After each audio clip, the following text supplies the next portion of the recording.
first thing I would say is that it's necessary to be very realistic about all these things. The first part of realism is to understand that the word hegemony is usually misapplied. There's very few instances in which someone really monopolizes everything. Now, I know the United States, the situation well, and I know that it doesn't apply in the way that people think it does there. I know the situation in France much less well, but I have many suspicions that it's not quite as bad as I'm told. And the reason is that people, no one ever offers me evidence. They offer me instances, examples. And to be sure, there have been people in both of these academic worlds that have exercised a lot of power, right? People say to me in the United States, well, I have to publish in the American Sociological Review, in the American Journal of Sociology, or everything is lost. Well, it's clearly not true. And the truth of it can be seen in people who find very good positions at very good universities who haven't published in those places because there's such a wealth of journals now, of reviews. For instance, if I do sociology of science, I don't publish in the American Sociological Review. That's not the important place for me.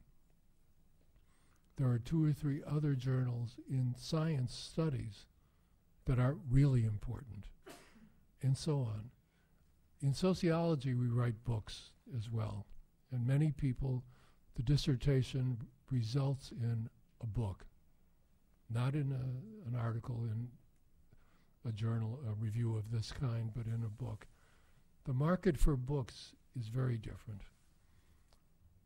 In a journal, it's a little like the situation of writing a Thèse, because you have a very small group who decide on the fate of your article. And like in the United States, those 2 journals have become famous for enforcing what I regard as a completely insane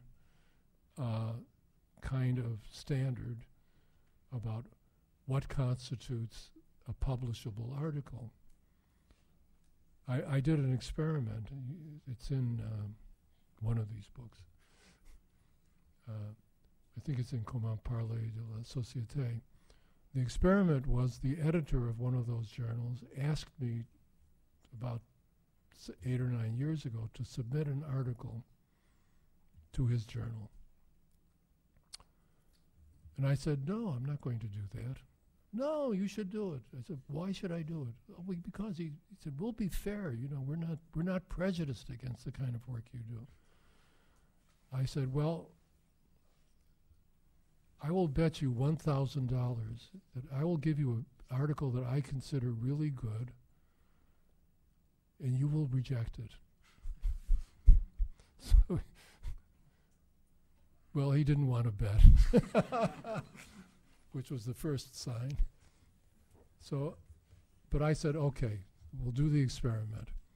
I had in mind, in the book I wrote called Le Monde de l'Art, it begins with the case of Anthony Trollope, the famous British romancier, who at the height of his fame decided to make an experiment and to submit 2 stories to a magazine that had published Trollope's work often under another name, to give a false name. Because he said he wanted to see how much of his success was due to his name and how much to the quality of the work. And he was, I think, a little disappointed but not surprised that both of these stories were rejected. One of them remarking on the similarity to the work of Anthony Trollope, and both of them saying that the stories were very promising and that he should keep working, and in a few years he would probably be ready to publish. Okay, so I had that in mind. So I sent them the article, which is a chapter in the other one. In this book,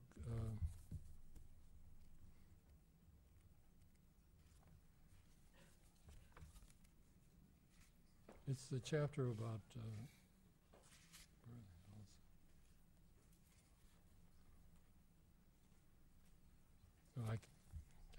I can't find the table de content, but it's a chapter about Irving Goffman's language. This is a paper that I really think is very good for me. I mean, it's one of the papers I'm proud of. And Irving Goffman, Langage et stratégie comparative. Okay. I think this is a pretty good paper. I was pleased with it. I didn't send him something that no one else wanted. And he sent it, as he was required to do, to 3 people to read. And all 3 wrote the same report, essentially. First of all, they knew immediately it was me. I didn't try to hide it. In fact, I spoke of my connection with Goffman.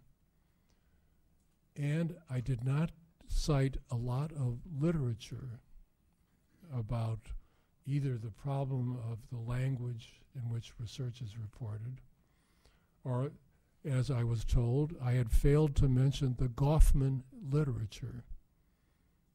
I knew that there was a small industry devoted to explaining Goffman, which most of which I wasn't familiar with and had no intention of reading because I didn't think it would be relevant. And so they said, it's a really interesting paper. They said, so many good ideas. But he doesn't mention the Goffman literature, and also it's written in this kind of,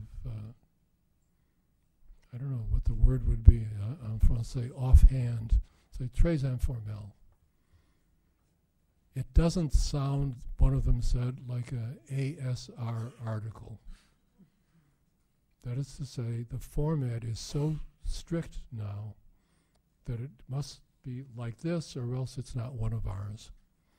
And so they said, it's really too bad because it's so interesting, but we can't publish this. And the editor sent it back to me and said, I don't suppose you'd be interested in revising it along these lines. And no, of course not.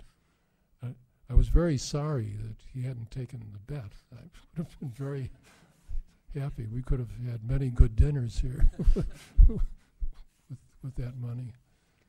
But that's the kind of problem. But there's plenty of others. There's other reviews. I mean, and it's not just me.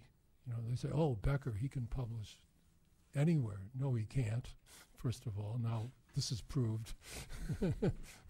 QED. And there are other places that I can publish. And that's true for everybody. So the hegemony, it's not hegemony.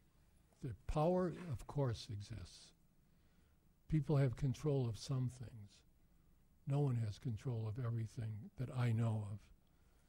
Maybe, maybe there's somewhere here there is a secret cabal that has this kind of monopoly control, but I don't think so. I mean, I think of a wonderful researcher and author, Jean Peneff. Jean Peneff has written a large number of very good books, including 2 beautiful works of travail de terrain on l'urgence, médicaux. I mean,